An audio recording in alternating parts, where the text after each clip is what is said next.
The Adventures of Raja in the City. Raja had lived his entire life among the whispering pines and gurgling streams of the Himalayan foothills. His days were measured by the sun's arc and the rhythm of the seasons. He knew the call of every bird, the scent of every wildflower, and the treacherous paths of the mountains like the back of his calloused hand. But beneath his rustic contentment simmered a quiet yearning, a curiosity about the world beyond his verdant valley, a world hinted at by the occasional gleaming vehicle that snaked its way up the distant highways, the city. One crisp autumn morning, armed with a small worn leather satchel containing little more than a change of clothes, a few dried fruits, and his grandfather's silver amulet, Raja bid a tearful farewell to his family. His destination, the sprawling metropolis of Delhi, a place that existed in his mind as a dizzying tapestry of lights, sounds, and endless possibilities. The bus journey was a kaleidoscope of new sensations. The air grew thick with a scent he couldn't quite place, exhaust fumes mingling with spices and something vaguely metallic. The landscape blurred from familiar green to a relentless concrete expanse. When the bus finally shuddered to a halt in the clamor of Kashmir Gate, Raja felt a jolt of both excitement and profound unease. The city assaulted his senses. A symphony of horns, shouting vendors, chattering crowds, and the rumble of unseen engines created a chaotic, exhilarating roar.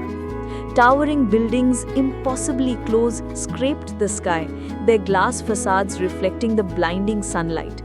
People rushed past him like a river, their faces a blur of urgency and indifference. He felt like a tiny, misplaced pebble in a surging current. His first challenge was finding his way.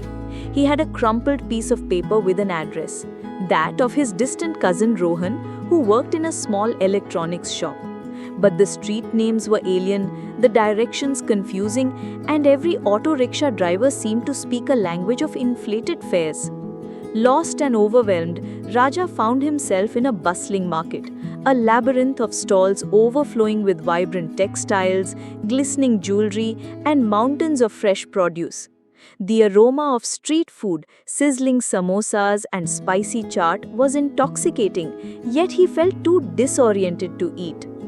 A wily street vendor, noticing his bewildered expression, tried to fleece him, offering help that led him further astray and nearly costing him his small savings. Raja, usually astute in the wilderness, felt vulnerable and foolish. It was then that a kind-faced old woman selling marigold garlands intervened. She shooed away the vendor with a sharp word and with surprising gentleness guided Raja towards a shared auto rickshaw stand, explaining the fare system and even shouting directions to the driver. Her unexpected kindness was a balm to his bruised spirit. He eventually found Rohan's shop, a cramped space overflowing with wires, circuit boards, and the faint smell of solder. Rohan, a lanky young man with a perpetually stressed expression, greeted him with a mix of surprise and mild exasperation. "Raja, what are you doing here?" Life with Rohan was an education. Raja discovered the tyranny of schedules, the relentless pursuit of money, and the stark anonymity of urban existence. Rohan worked long hours, and their small rented room was barely bigger than Raja's mountain hut. But Raja was a quick study. He learned to navigate the metro, a gleaming serpent that devoured distances. He mastered the art of bargaining with vendors, and even picked up a smattering of conversational Hindi, his mountain dialect gradually softening. He helped Rohan in the shop, his keen eyesight and steady hands proving surprisingly useful for intricate repairs. He observed the city dwellers, their dreams, their struggles, their resilience. He saw the stark contrast between gleaming malls and teeming slums, the dizzying pace of modern life alongside pockets of ancient tradition. One evening, while running an errand, Raja witnessed a small accident. A young girl had fallen and scraped her knee, crying inconsolably. Most people hurried past, but Raja instinctively knelt beside her.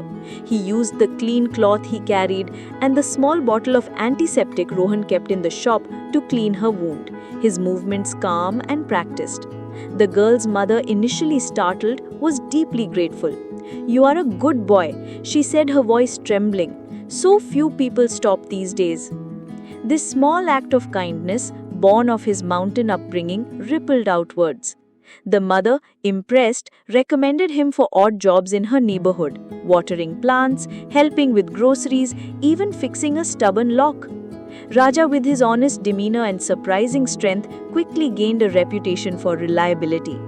He discovered that even in the impersonal vastness of the city, human connection could be forged, one small act at a time.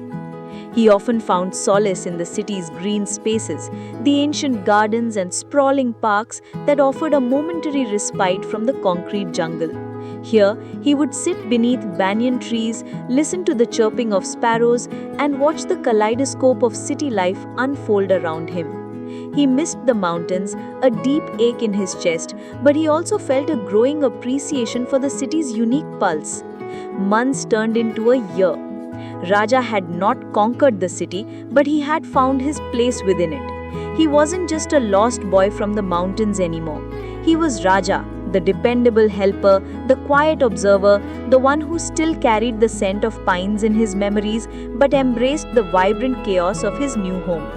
He had learned that the city, for all its complexities, was ultimately a mosaic of human lives, each one a story waiting to be discovered, and that even in its immensity, there was always room for a kind heart and a willing spirit.